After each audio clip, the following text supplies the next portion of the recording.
విమాన ప్రమాద దర్యాప్తు బ్యూరో ఫిబ్రవరి 12న కీలక ప్రకటన విడుదల చేసింది. ఎయిర్ ఇండియా AI-171 విమాన ప్రమాదంపై దర్యాప్తు పూర్తయిందంటూ వచ్చిన మీడియా నివేదికలను ఏఐబీ ఖండించింది. ఆ వాదనలు తప్పు, ఊహాజనితమని స్పష్టం చేసింది. పౌర విమానయాన మంత్రిత్వ శాఖ ఆధ్వర్యంలోని సంస్థ జూన్ 2025 నాటి దుర్ఘటన విచారణ ఇంకా కొనసాగుతోందని చెప్పింది. ఇప్పటి వరకు ఎటువంటి తుది నివేదికలు విడుదల కాలేదని తెలియజేసింది. ఇటాలియన్ దినపత్రిక కొరియోరా డెల్లా సెరా నివేదిక నేపథ్యంలో ఏఐఏబీ వివరణ ఇచ్చింది. విమానం ఇంధన స్విచ్లలో సాంకేతిక లోపం లేదని దర్యాప్తుదారులు గుర్తించారని ఆ నివేదిక పేర్కొంది. అయితే పాశ్చాత్య విమానయాన ఏజెన్సీలను ఉటంకిస్తూ ప్రమాదానికి ఒక పైలట్ ఉద్దేశపూర్వకంగా 2 ఇంధన నియంత్రణలను నిలిపివేయడం కారణమని పత్రిక సూచించింది. ఈ ఆరోపణలను ఏఐబీ తోసిపుచ్చింది. దర్యాప్తు తుది దశకు చేరలేదని, అకాల నిర్ధారణలకు రావద్దని స్పష్టం చేసింది. బోయింగ్ 787 డ్రీమ్ లైనర్ ఆపరేట్ చేసిన ఎయిర్ ఇండియా విమానం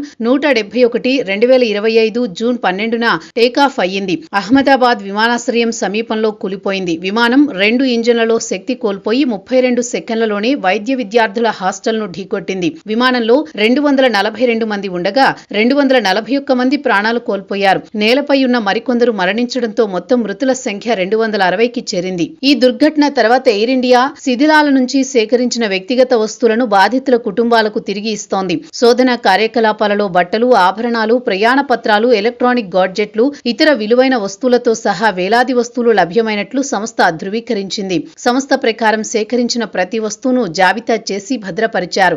యజమానులను గుర్తించి వారికి చేరవేసే ప్రక్రియ స్థానిక అధికారులు, విదేశాల్లోని బంధువుల కోసం కాన్సులర్ ప్రతినిధులతో సమన్వయంతో సాగుతోంది. కుటుంబాలను వ్యక్తిగతంగా సంప్రదించి వస్తువుల అప్పగింత వివరాలు అందిస్తున్నారు. ఇది కొంత ఉపశమనం అందించినా ప్రభావిత కుటుంబాల్లో ఆందోళనలు, పరిశీలనను కూడా పెంచింది.